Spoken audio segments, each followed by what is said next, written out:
there, little feller.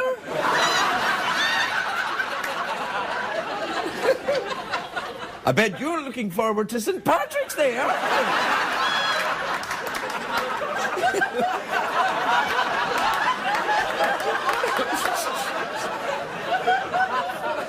Now, if I was to give you a cookie, would you lead me to your pot of gold?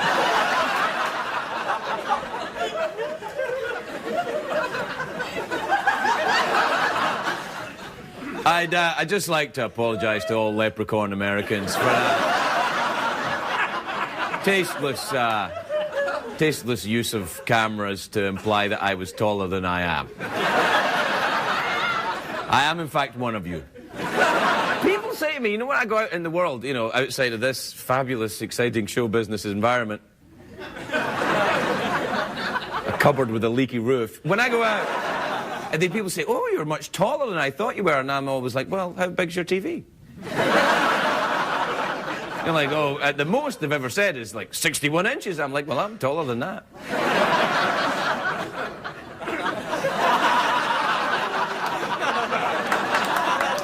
In oh so many ways. Doesn't even make any sense. Do you know what else people say to you when they say, oh, look, you look older. But I would like to be that tall, so look, wouldn't that be awesome? Be like Tony Robbins.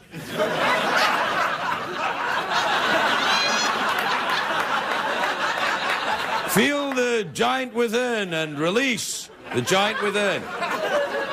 By the way, if any of you have been smoking herbal cigarettes tonight, you're welcome.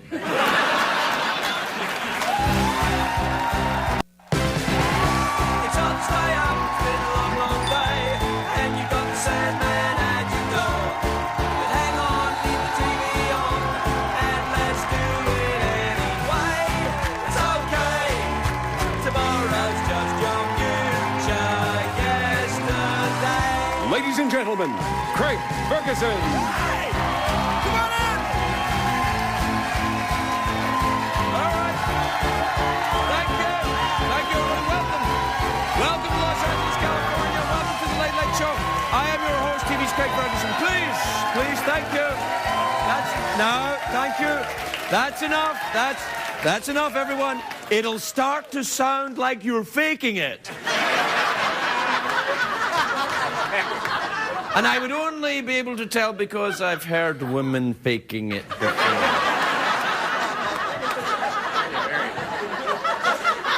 Oh, you're so great. It's a great day for America, everybody. It's St. Patrick's Day Eve. Yeah. This may surprise you, but my people enjoy this time of year. St. Patrick's Day Eve. 'Twas the night before St. Patty's, and all through the house, everyone was sleeping because they were all drunk.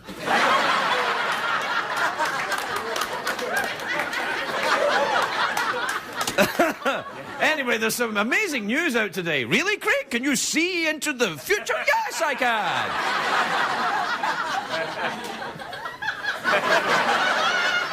I may have given something away there. No, I tell you what I read. I found that NASA say they might have found life on Mars. Really? No, this is true. I read about this today. They didn't find an actual Martian, but what they found was they used a special detecting machine, and they found methane gas. Aha! You're like, well, that's not a life form, Craig. I'm saying, well, shut up, smarty pants, and I'll tell you why I think it. Because what produces methane gas? Farts! Exactly. So that means there could be an alien, you know, alien microbes, perhaps, under the surface, farting out methane gas. And they're going to have to admit it, because there's no dogs on Mars, so you can't blame it on the dog.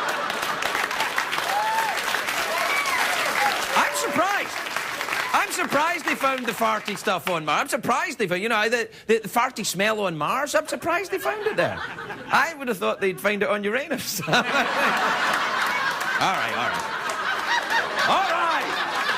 Okay, look, I did it, right? That's why I wanted to talk about life on Mars and tie it in with farts so I can say, oh, you're right. My son is 7.5 years old. He says to me, Dad, please don't do the Uranus jokes anymore. It's Uranus, it's not Uranus. And I always go like, oh. Anyway, life on Mars is what I'm saying. People have always been fascinated by the life on Mars. One of David Bowie's most famous songs from the 70s, Life on Mars. Right, exactly. It's got all the lyrics in it about, I don't know, it's a David Bowie song. It doesn't make any sense at all. Mickey Mouse has grown up a cow. To my mother, my dog and clown. David Bowie was doing a lot of drugs in the 1970s. He was completely impossible to understand. He was like the 1970s version of Paula Abdul. That's what he was like. He was the...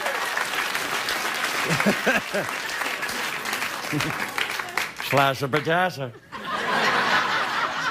They're going to Hollywood. Life on Mars is what I'm talking about. You know, there's a TV show named after that song, Life on Mars. It's about a detective who goes back in time to the 1970s when everyone was doing drugs and having sex and polishing their disco balls. And the... disco balls is what you got when you wore the tight suits. But they what? They... Where I grew up in Scotland. Really, Craig? We thought you were from Burbank. No. I grew up in Scotland, and disco dancing in Scotland was dangerous. There'd always be fights breaking out, people getting stabbed. And the irony of getting the crap beaten out of you while you listen to I Will Survive did not escape me. I miss the 1970s. I don't really remember the 80s. I was kind of coming of age in the 70s. And here's the thing about in the 1970s when I was coming of age, that it was the man-made fibres, synthetic fibres were all the rage. You know, the kind that if you rub them, they give you an electric shock. And back then, bed sheets were made of nylon, a synthetic fibre. And I was a teenage boy. And when I do what teenage boys do in the bed with the nylon sheets and there were sparks everywhere.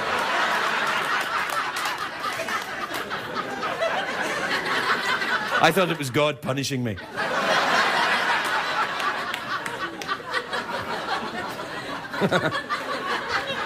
Remember in the 1970s, all the kids had posters on the wall. Everyone had posters on the wall. The two most popular were Sean Cassidy and Farrah Fawcett. I loved it. I was turned on by the feathered hair and the skimpy little outfit, the perky nipples. And Farrah Fawcett was nice too, but bell-bottoms were popular back then as well. I never wore them. You know, pants. Grew up in Scotland. It's like... No, I'm kidding. Bell-bottoms got their name because their cuff was shaped like a bell. I didn't know that then. I put them on. I thought you had to make a sound like a bell. That's not true. No, I know. When I put them on, there was just a big dong. Because they were bell-bottoms! Am I talking about Mars or the 1970s? I don't know. The 1970s, I think. What TV shows were popular in the 70s? The cop shows. You know, the quirky cop shows. They were... Like, the CSI type shows are popular now, but back then, they weren't sexy cops. They were like Cannon. You remember Cannon? Cannon. Frank Cannon. Detective Frank Cannon. He was the 300-pound detective. Remember Cannon? Like, freeze! I'm too fat to keep running. You better stop running. And it was like all these like thin, fit criminals would be trying to run away from Cannon, and he would catch them. Cannon was one. Who was the other one? Beretta, by Robert Blake, who played Beretta, a cop who couldn't live by the rules. Especially the rules about not murdering your wife. That's a pretty big rule.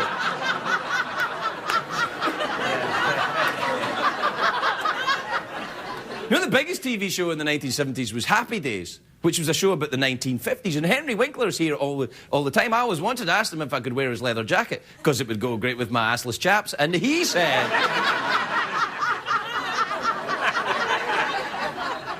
he said, no, that jacket's in the Smithsonian now. And you know what's interesting? I know Henry Winkler quite well, and he's a regular-sized person. But then when you see the jacket in the Smithsonian, you go, oh, Henry Winkler must be tiny. I think he's had work done.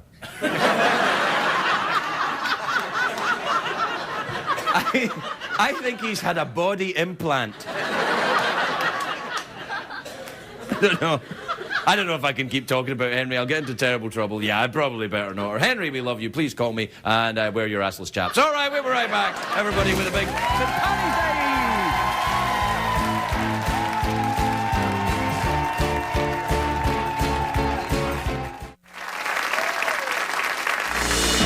Due to a printing error, Michael Caine in space is now Michael Caine in Spain. I tell you what, in Spain, I always enjoy a nice siesta after a good shag. That's why I usually take about 35 siestas a day. All right, now I mean. Ooh la la, tinky wink. Doo-dah, tinky tong. Bingity-ding, doo-dah. Lee-lee-lee, splingy. A lot of sugar in this. That was Michael Caine in Spain.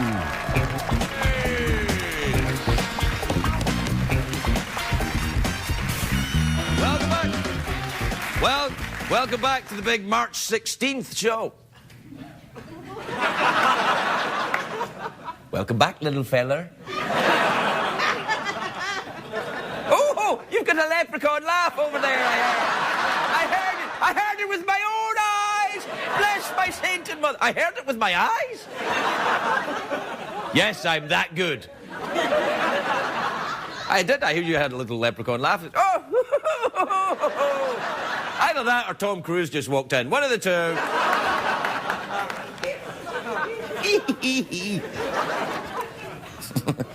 All right, do we have time for an email tonight? Yes, we do. Greg, have time for an email. Thanks. Do I get the money that we have to give the email jingle people if I sing an email jingle myself? Yes, I do! All right. It's time for an email from you, Craig. Okay, I will.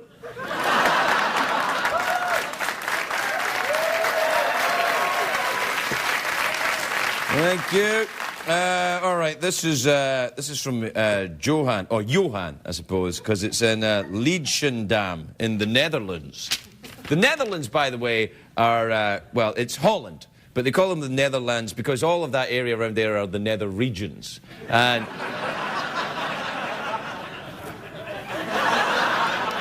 See what I did? Yeah. I know it was lame.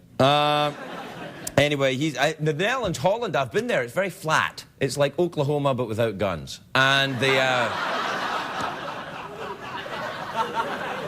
had that terrible or near disaster there when, because they have these big seawalls. And remember, there was going to be a giant flood, but a little boy went over and he stuck his finger in a dike and saved the entire country.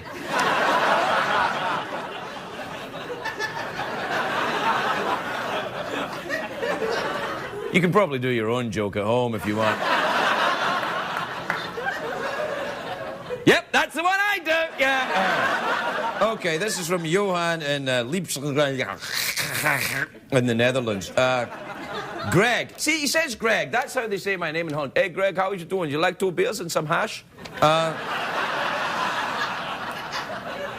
That's what he said when I was, hey, you like some hashish? It's really good, Greg. Okay, yeah, small beer, small glass. Don't get drunk, just get really high. Okay. Greg says, when you say I know, do you really know or are you just faking it?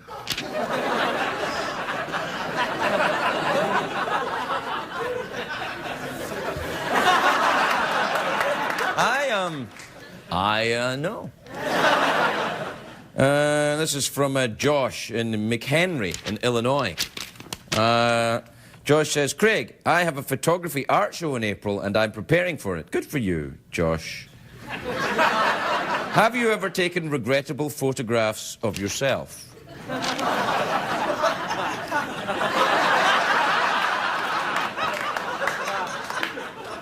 Keep scouring the internet and keep dreaming that dream, Josh.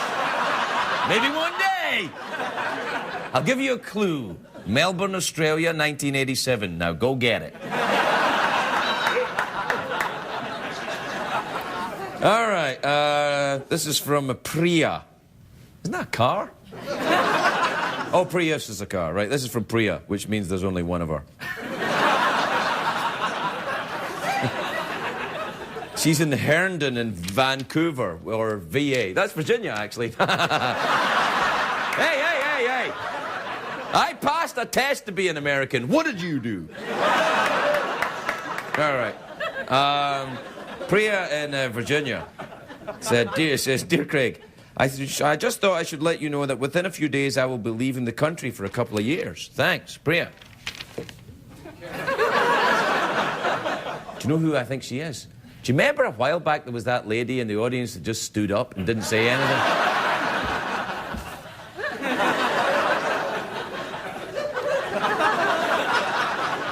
I'm leaving the country. Don't ask me why. I'm going to Vancouver. Well, thanks for that, Priya. We'll send us a postcard, blah, blah. Don't forget to write. We'll miss you, blah, blah. All right, this is from Kelly in Windome in Minnesota. Oh, God, I got it all mixed up there. Kelly says, the garbage man just checked me out. Totally. Wow. Congratulations. She says, I haven't got a date in a while. Should I lower my standards? Hey. America's garbage collectors are sexy. All right, they don't have their own calendar like the firemen, but come on, they move stuff around. They take the trash away and leave you with a lovely clean area. Look, I couldn't make that dirty, so if you're laughing at something, you're laughing because you made it dirty in your own mind, which is dirtier than mine, because I couldn't even make it dirty, and I am a pervert. I don't think you're lowering your standards going out with a garbage man. My Uncle James was a garbage man. He's a fine man. I mean, he went back to school and got a job, you know. He was a garbage man for a while.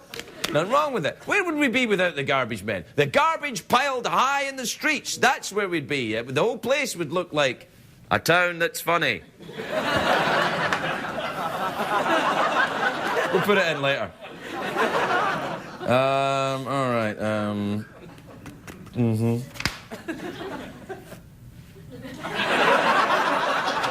You know, if you know me, you'll know that when I throw it away and it comes back like that, it means it's because God wants me to read it.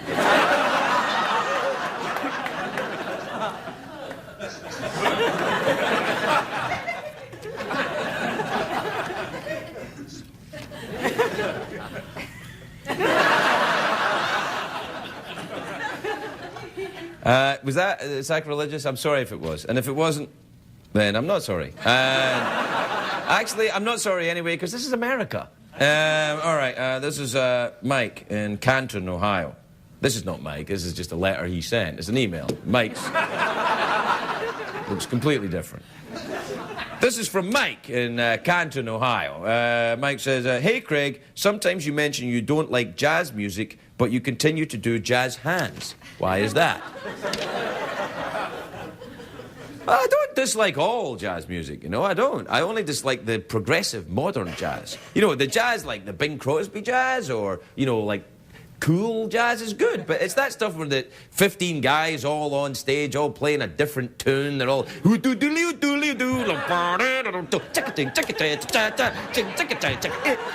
not music, that's math.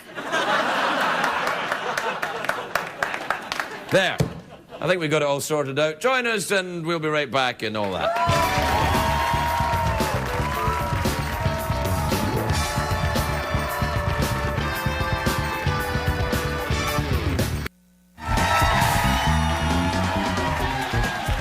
Welcome back, everybody. Welcome back. Welcome Welcome back to the big night before St. Patrick's Day show where we celebrate everything March the 16th-ish.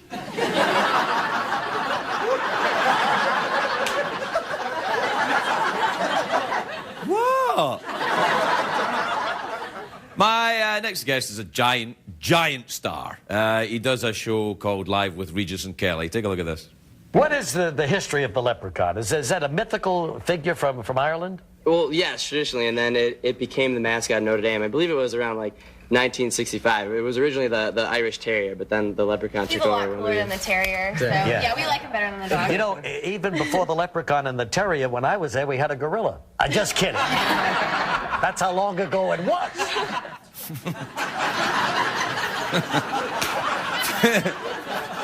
I'll ask him about that. Please welcome my friend Regis Philbin, everybody.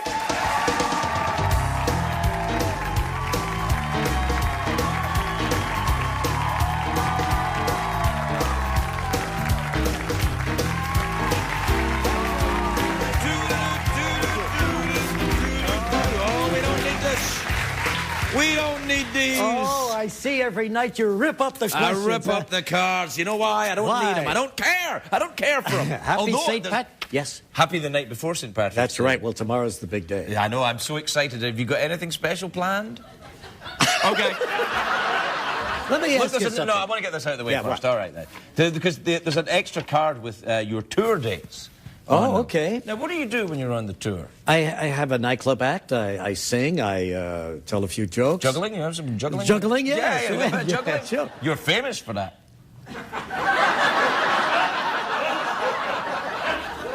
I love his hair. Don't you love his hair? Oh, my God. Do not follow my hair. And you know what else I love? I love when you walk out to the camera. Hello, how are you? You got me on there. Yes. I love that stuff. I love being here.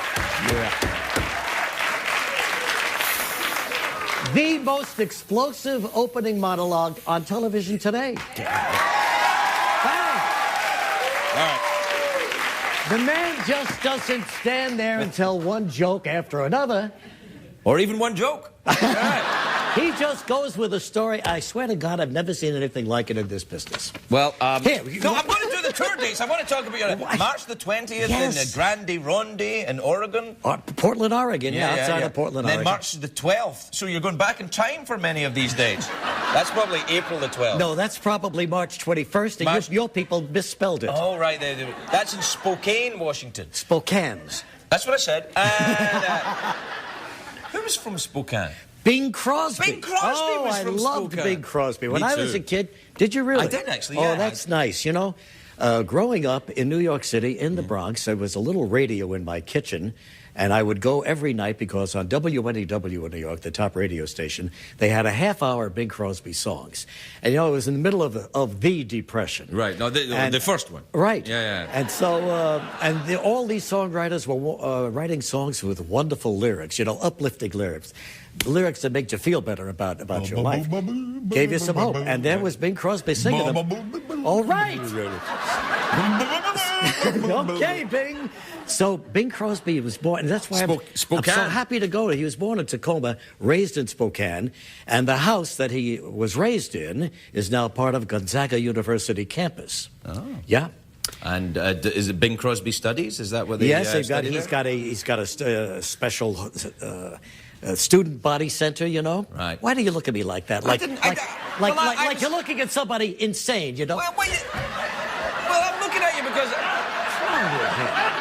maybe I am looking at somebody insane because there can't really be Bing Crosby Studies. There's no Bing Crosby. Is there? Bing Crosby Student Center. All right. And his house is on the campus. I mean, it's going to be great. And I loved him a lot. Oh, yeah. So anyway, let me tell you. Can I tell you a story? Are you through with the book? Well, I've got 2 more days. Oh, please.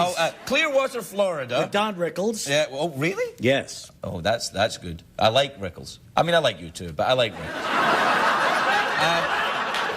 Boy, I got your attention when I mentioned Rickles. I like Rickles. Really? I like Rickles. No, that's class. Rickles right is there. the greatest. Rickles is the best. He's the funniest. Can I just do the West Palm Beach in Florida? April 24th. Rickles and I have a Florida tour. Really? Yeah. 2 dates. 2 dates. You don't want to push them. Now tell me your story, your Bing Crosby story. Bing Crosby story. Now, Okay. I've told this a couple of times, but so I'm a young kid, and I just loved Crosby. I loved the sound of his voice. Made me feel better, you know? Yeah, sure. Even though he was in Hollywood and I was in the Bronx, I felt like he was my friend. So now a lot of years go by, and all of a sudden I wind up on the Joey Bishop Show. We had to walk every day up Vine Street in Hollywood to Hollywood Boulevard and back to Fountain and Vine. I still do that walk. And so it took about 45 minutes, and when you walk with somebody for 3 years, it gets down to, what did you want to be when you were a kid? Right. So I asked Joey that, and he said I wanted to be a comedian. And at 10 years old, standing on the street corners of Philadelphia, I got a lot of laughs. And sure enough, he became a pretty good comedian. And I said, I want to be Bing Crosby. You know, I knew it was impossible, but it was one night Bing Crosby's on the show. And I was absolutely thrilled. This is about 42 years ago. Right. How old are you? 36. Yeah, you okay. This is before you were born. Yeah. You were trying to get out and go. No. Actually, 42 years ago, I was out and going like that already. You're Bishop. Bing's here. I'm there. Right. And they want to get Crosby to sing, but they don't know how to ask him, you know, because he was such an icon. So Bing said, so Joey said to Bing, this kid's the biggest fan you ever had. It'd be a big thrill if you would sing a song to him. Oh. So Bing Crosby turned, and it was this far away, even closer than these two chairs are. Yeah. And looked right in my eyes. He looked right in your eyes. And you've got green eyes, haven't you? No, I have brown eyes. Brown, yeah. But you were close. But it's your tie. Your tie's sitting it's your hair. It's your hair. So it's not with my hair again. So anyway, he sang Turaluralura to me, the thrill of my life. And here it is, St. Patrick's Eve. And the song comes from a great old movie, Going My Way, for which Bing Crosby won the Academy Award, and so did Barry Fitzgerald. Meant an Oscar, you know. What? That's when an Oscar was. Yeah, it meant really an Oscar. You're absolutely right. Anyway, Barry Fitzgerald was the pastor, the old pastor. And so tonight, with your permission, everybody, I would like to sing Turaluralura to you. We're out of time. You know what I mean? This is the thanks you get. Regis Philbin, everybody. You're going to sing? You're going to sing? Here's what I'm going to do. All right. I'm going to sing the verse, but then I want you to sing the chorus. Turalura. There you go, baby. Well, okay. Now, first of all, no, wait. No. What? I've never sung this song sober. Oh, well. Then have a drink. What is that stuff right over there? Help yourself. All right, then. Okay. Take a little swallow so you water. feel strong. Okay, now look. Barry Fitzgerald. Yeah. He was an old priest. You Am I understand? Barry Fitzgerald? Yes, he wore these glasses. All right, then. That you go. There you put a little scarf around you. Wrap it around you, baby. Wrap it around. Yes, that's good. Was he also a gay pilot? Hello! I'll be flying the plane! It's not funny.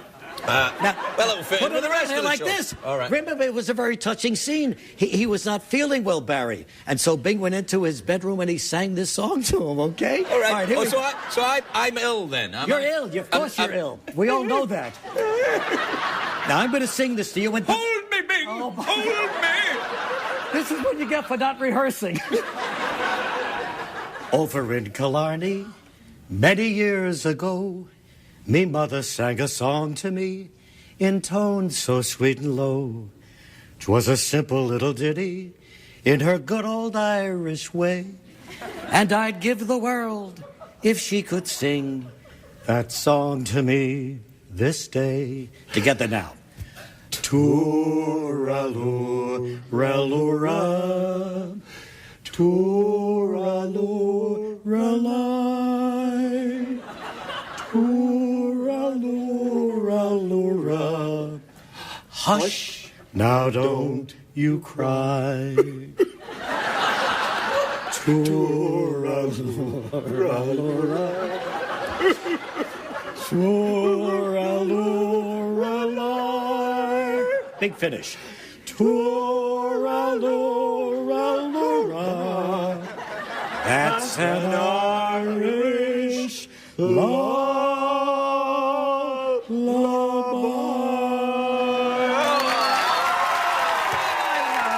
Yes, happy St. Patrick's Day. Regis Philbin, everybody. Regis Philbin.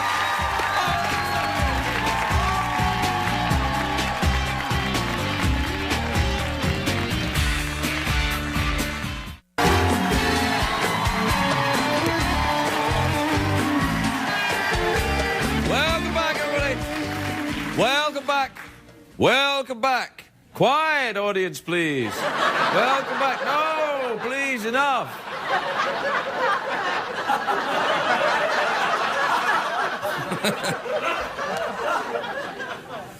I think there's still a bit kind of, what? After me singing with Regis, everyone's a little, what?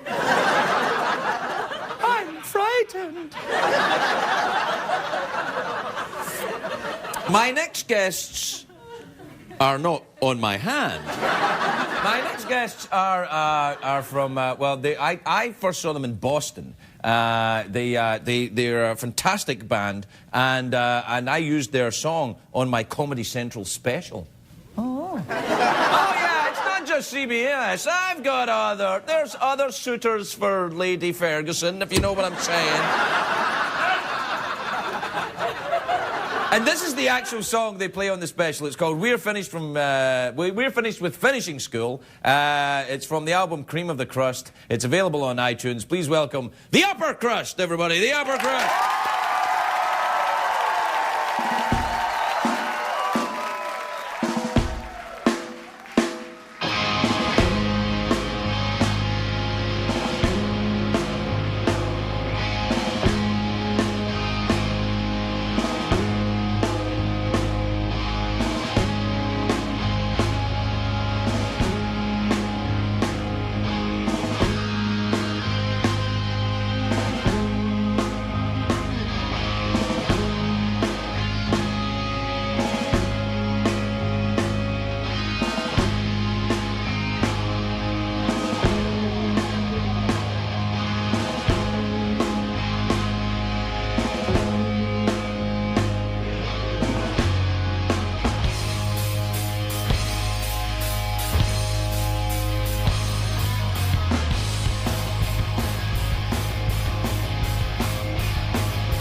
Put us on detention, made us practice our Latin declension. She decreed that, we declined that. She said she knew how to change our mind. Said she'd learn us to behave. We said, come back and try it another day. She said, wait till I get through with you, you'll be finished with finishing school.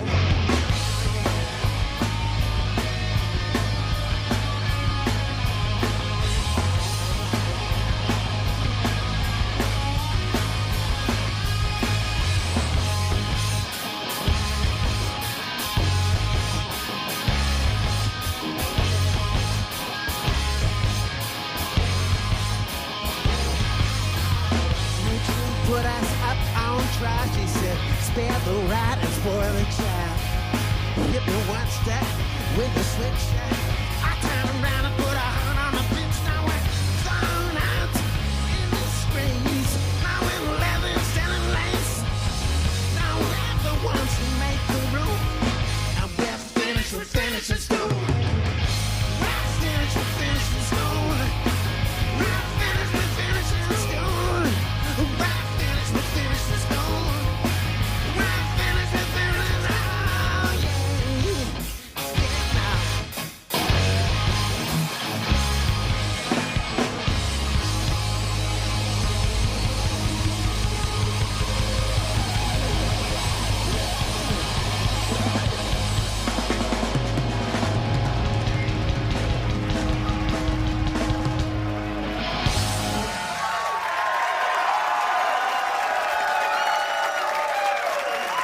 Thank you. Thank you very much indeed. What did we learn on the show tonight, Greg?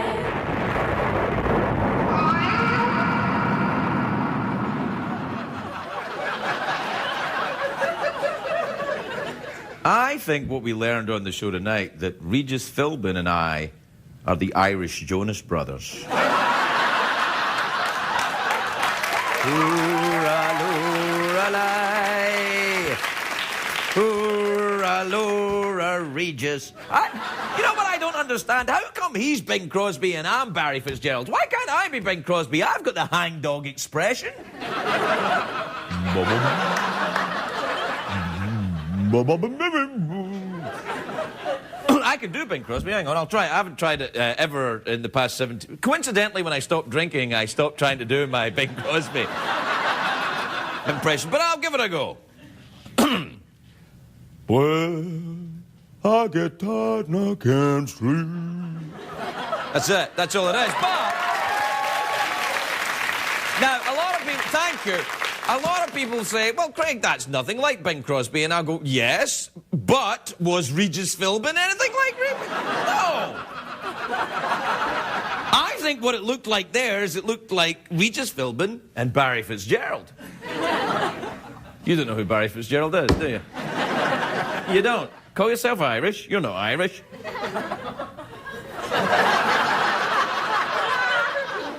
Not many Irish people don't know who Barry Fitzgerald... Any Irish people born after, say, 1950 probably don't know who Barry Fitzgerald is. Barry Fitzgerald's a great actor. Fantastic actor. I think he's probably left us now, hasn't he? He's working on ABC or something. That's the polite way of saying it in show business. I heard he's on ABC.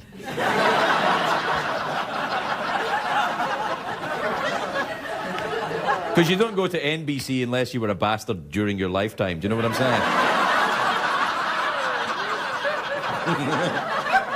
Well, that's what you call taking care of two options at once. Right there. Tick, tick. So that only leaves Comedy Central. Or, what's the other one? Discovery Channel. Do you know what? I could do the Discovery Channel and then I'd be able to do Shark Week all year round. That would be awesome. How long's this bit meant to be?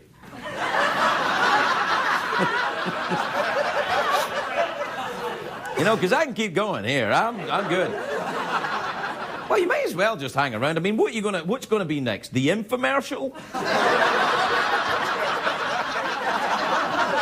You've either got a bedazzler or you haven't. I mean, it's not going to change now. All right, help yourself. Good night, everybody.